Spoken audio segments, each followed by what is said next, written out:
ତାର ସୁଫଳ ପାଇବେ ସେ ଚିନ୍ତା କରୁଥିଲେ। ମାର୍କଫେଡ୍ କୃଷି ଏବଂ କୃଷକ ମଧ୍ୟରେ ଏକ ସମନ୍ୱୟ ରକ୍ଷା କରୁଛି। ମାର୍କଫେଡ୍ ମାଧ୍ୟମରେ ବର୍ତ୍ତମାନ ସାର, ପେଷ୍ଟିସାଇଡ୍, ଅନ୍ୟାନ୍ୟ କୃଷି ଉତ୍ପାଦନ କୃଷକମାନଙ୍କୁ ସବୁ ବଣ୍ଟାଯାଉଛି। ସବସିଡି ମାଧ୍ୟମରେ ମଧ୍ୟ ସେମାନଙ୍କ କିଭଳି ଲାଭବାନ ହେବେ ତାର ବ୍ୟବସ୍ଥା କରାଯାଉଛି। ତେଣୁ ଆପଣମାନେ ଯେଉଁ ଉପସ୍ଥିତ ଥିବା ସମସ୍ତ କର୍ମକର୍ତ୍ତାଙ୍କୁ ମୁଁ ଅନୁରୋଧ କରିବି, ମାର୍କଫେଡ୍ର ଉତ୍ତରୋତ୍ତର ଉନ୍ନତି କରି ଆପଣମାନେ ଗ୍ରାସରୁଟ୍ ଲେଭେଲରୁ ସମସ୍ତଙ୍କୁ ଆମମାନଙ୍କର କହିଲେ ଆମର କମିଶନର ସେକ୍ରେଟାରୀ ଭାରି ପଜିଟିଭ୍ ମାଇଣ୍ଡରେ ଅଛନ୍ତି। ଉତ୍ତରୋତ୍ତର ଉନ୍ନତି କରିବା ପାଇଁ କୃଷି ଓ କୃଷକ କୋଅପରେସନ୍ ବିଭାଗରେ କର୍ମଦକ୍ଷତା ଏବଂ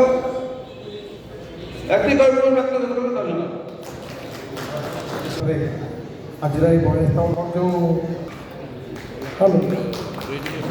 ପ୍ରଭାତ ମିଶନ ଆଶ୍ରମ ନିଲପଡ଼ା ବ୍ଲକ ପଇଁଚାଳିଶ ସୋସାଇଟି ସାର୍ ଗତ ବର୍ଷ ଆପଣ ଯେଉଁ କରିଥିଲେ 21ତମ ବାର୍ଷିକୋତ୍ସବରେ ଯେ ମାର୍କଫେଡ୍ର ପ୍ରମୋସନ୍ କରାଯିବ ଷ୍ଟାଫ୍ମାନଙ୍କୁ ଷ୍ଟାଫ୍ ପୁଷ୍ଟି କରାଯିବ। ବର୍ତ୍ତମାନ ଆମେ ନିଲପଡ଼ାରେ କହୁଛୁ ଆଜ୍ଞା ଯାଇନେ ଗଲାବେଳକୁ ଆପଣମାନେ ଡିଟେଲ୍ ଆଲୋଚନା କରିବେ ଏ ବିଷୟରେ ଯାଇନେ।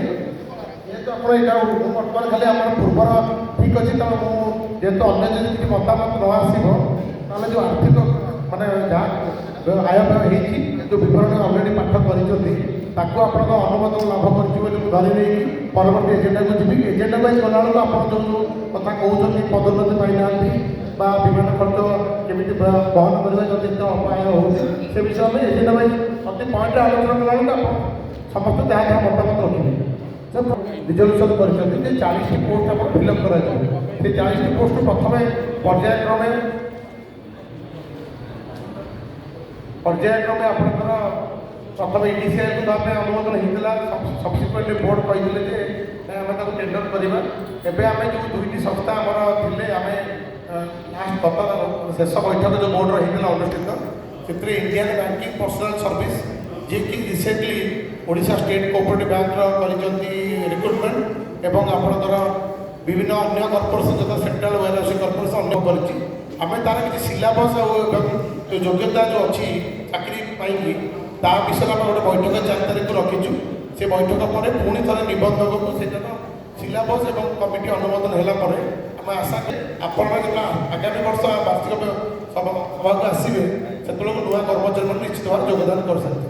ମୋର ଗୋଟେ କ୍ୱେଶ୍ଚିନ୍ ଅଛି, ଗଭର୍ଣ୍ଣମେଣ୍ଟ ଆପଣଙ୍କୁ ପର୍ ଇୟର୍ଲି ଦେଉଛି 100 crore, ଯେ ଯେଉଁ 100 crore ଦେଉଛି ଆପଣମାନଙ୍କୁ ଦେଉଛି ସେଇଟା ମୋର କହିବା କଥା ଯେ ଚାଷୀମାନଙ୍କୁ ଯେଉଁ ସବସିଡ଼ିଟା ଆମେ କିଛି ସାରା ମଧ୍ୟରେ ଦେଇପାରିବା କି it possible sir? Government we are providing 100 crore for year sir. ଯଦି ସେ କିଛି ସେଇଟା ଯଦି ଗଭର୍ଣ୍ଣମେଣ୍ଟ ଆପଣଙ୍କୁ 100 କୋଟି ଟଙ୍କା ଦେଉଛି ଆପଣ ଇୟର୍ଲି, ଯଦି ଆମେ ସେ 100 କୋଟିଟା ସେୟାର କରିପାରିବା କି ଚାଷରୁ ଆମେ ଦେଉଛେ ଆପଣ ଆଗରେ ଯେଉଁ ସାର ସେମାନେ ଆମକୁ ଦେଉନାହାନ୍ତି, ସେମାନେ ଆଡ଼ଭାନ୍ସ ଦେଉଛନ୍ତି ବ୍ୟାଙ୍କ।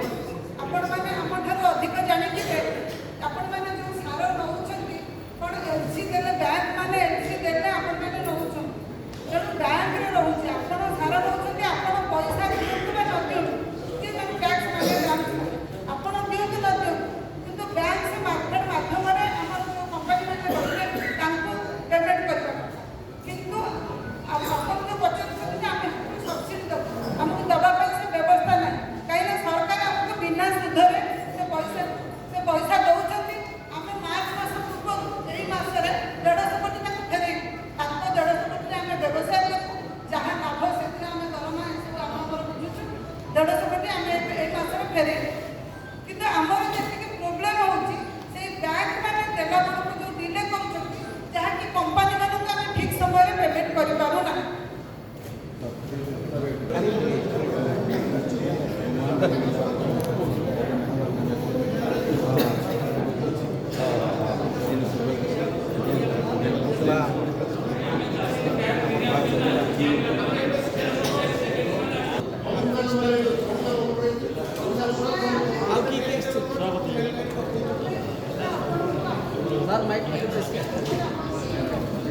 जो 3 कोटी 4 कोटी लाभ पाउँछे सेटा आडजस्टमेंट होଉଛି ଆଉ ବର୍ତ୍ତମାନ ଆମର जो ଏତେ ବଡ଼ ଗୃହ ସିଧାସଳଖ ନିଜ ପଇସାରୁ କରିବା ସମ୍ଭବ ନୁହେଁ। ତେଣୁ ଆମେ ଯେଉଁ ପ୍ରସ୍ତାବ ରଖିଛୁ ଆମେ ଦେଖିବେ ଆମର ପୂର୍ବତନ ଏଠି ପୂର୍ବରୁ ଆମର 55 ବର୍ଷ ମଧ୍ୟ ନିଷ୍ପତ୍ତି ଦେଇଥିଲେ ଯେ ଆମେ ଯେଉଁ ଆମର ଯୋଉଠି ମାର୍କେଟ ମୂଳ ବିଲ୍ଡିଂ ଅଛି ସେଠି ଆପଣଙ୍କର ବିଲ୍ଡିଂ ସରକାରଙ୍କ ଅନୁଦାନ ହଉ ବା ପିପିପି ମୋଡ଼ରେ ତାକୁ ବହୁତ ପ୍ରସାଦ କରିବା ଏବଂ ସେ ପ୍ରସାଦ ଅବଭିୟସଲି ଯେଉଁ କନଫରେନ୍ସ ହେଉଛି ବୈଠକ ହେଉଛି ସେ ବୈଠକ ବ୍ୟବସ୍ଥା କରାଯିବ।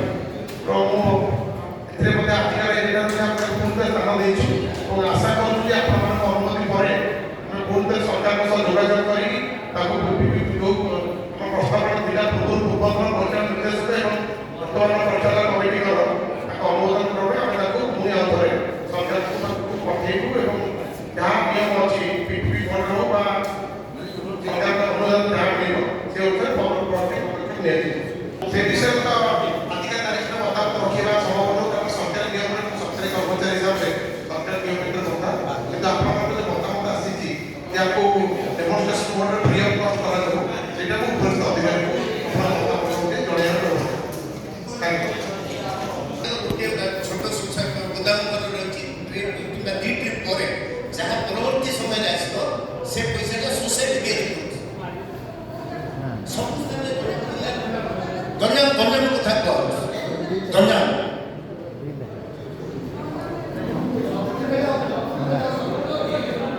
ପରବର୍ତ୍ତୀ ସମୟରେ କି 200 କି 300 ବେଗ ଯଦି ରହିଗଲା ତାହେଲେ ସୋସାଇଟି ସେଟା ତିଆରି କରିବ ପଇସା ନେଲା ଆପଣ ନେବେ କିନ୍ତୁ ଲାଷ୍ଟ ମୋମେଣ୍ଟରେ ଯେତେବେଳେ ଧାନ ହେଇଯିବ 100 ବେଗ କି 300 ବେଗ ସେତେବେଳେ ସୋସାଇଟି ତିଆରି କରିବ। ଆପଣ ପ୍ରାଇଭେଟ ମାର୍କେଟ ତାକୁ ହିସାବ କରି ତାକୁ ଆମେ ନାମ ଦେଉଛୁ। ପ୍ରାଇଭେଟ ମାର୍କେଟ ମାନେ ନାମକୁ ନେଇକି ଗଦାରେ ଫିଙ୍ଗି ଦେଉଛି ଦଳିଆ ଗଦାରେ ଫିଙ୍ଗି ଦେଇକି ଗୋଟେ ୟୁରିଆ ସାର ଉପରେ 100 ଟଙ୍କା ରେଟ୍ ଅଧିକା ବିକୁଛନ୍ତି ତାକୁ ବି ଲୋକ ନେଇଯାଉଛନ୍ତି ଆଜ୍ଞା। ସେଇ ଜିନିଷଟା ବନ୍ଦ କରନ୍ତୁ। ସେମାନେ ଅଧିକ ରେଟ୍ରେ କେମିତି ବିକି ନ ପାରିବେ ଆପଣଙ୍କ ବିଭାଗୀୟ ଅଧିକାରୀମାନଙ୍କୁ ଦେଇକି ସେ ୟୁରିଆଟା ଆମେ 280ରେ ବିକୁଛୁ ସେ 280ରେ ବିକନ୍ତୁ ନା ସେଇଟା କରନ୍ତୁ ଆପାତତଃ। ଆପଣଙ୍କ ଅଧିକାରୀମାନଙ୍କୁ ସେତିକି ଏଗ୍ରି କରେଇକି ପ୍ରାଇଭେଟ ମାର୍କେଟରେ ଚଢ଼ା ଦରରେ ବିକ୍ରି କରିକି ଚାଷୀ ନେଇଯାଉଛି ଆଜ୍ଞା। ନାମ ଯେହେତୁ ନାମରେ କିଛି କାମ ନାହିଁ ଚାଷୀ ନେଇଯାଉଛି 280 ଜାଗାରେ 480 ଜାଗାରେ ଚାଷୀର ସାର ଇନକମ୍ ତାର ୟୁନିଟ୍ ଦରକାର ଆଜ୍ଞା ସେ ନେଇଯାଉଛି। ତେଣୁ ଯେମିତି ପ୍ରାଇଭେଟ ମାର୍କେଟରେ ସାରଟା ଆମେ ଯୋଉ ରେଟ୍ରେ ୟୁରିଆଟା ବିକୁଛୁ ବ୍ୟାଙ୍କରେ ସେଇ ରେଟ୍ରେ ପ୍ରାଇଭେଟ ମାର୍କେଟରେ ବିକ୍ରି ହେବ ସେଇଟା ଦେଖନ୍ତୁ ଦେଖିଲେ ସବୁ ଠିକ୍ ହେଇଯିବ। ଆମ সেটা এই পর্যন্ত কার্যকরী হই সেটা টিকে কইবে। 2 নম্বর কথা হলা যে আমি আপন जो सारो पढुचंती टैक्स तो ओने आपन देबे कि माने हमर जो हम टैक्स देबो से टिके क्लियर करे काहे कि हमें ऑनलोडिंग रे पैसा हमें देबो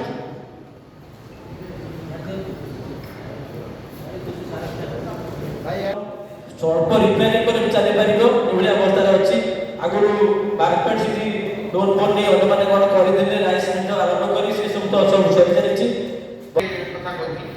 ये विषय बोर्ड आम जो प्रोविजन आम अथवा आम जो ठीक अच्छे तो आम जो डीए कथा गोटे कहते डीए केस आप अलरेडी आरसीएस ऑफिस को प्रस्ताव पठाई सारी डीए अनुमोदन बोर्ड अनुमोदन हो सारी प्रोविजनल ऑडिट पर रिपोर्ट पर आम डीए अनुमोदन करते आरसीएस को प्रस्ताव पठाई सारी रिगार्डिंग जो प्रमोशन कहते प्रमोशन बोर्ड बैठक टे तर्जमा होता से किसी सन्देह उपस्थित डॉक्यूमेंट प्रॉपर्ली वेरीफाई होगी जो आम कर्मचारी आम जीएम फाइनान्स आउ सेक्रेटरी को दिखाई जुग्म भाव समस्त कागज पत्र के आउे तलाखी कला प्रश्न हूँ एलाउ करा कौन मालिक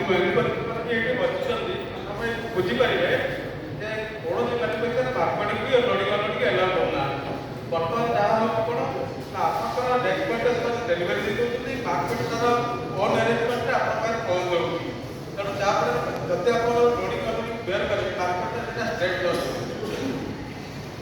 आमर क्षमता परिसरभुक्त नुहे आरसीएमएस गोदाम को करें किंतु आम देखिए आम जो एजेंडा आप जो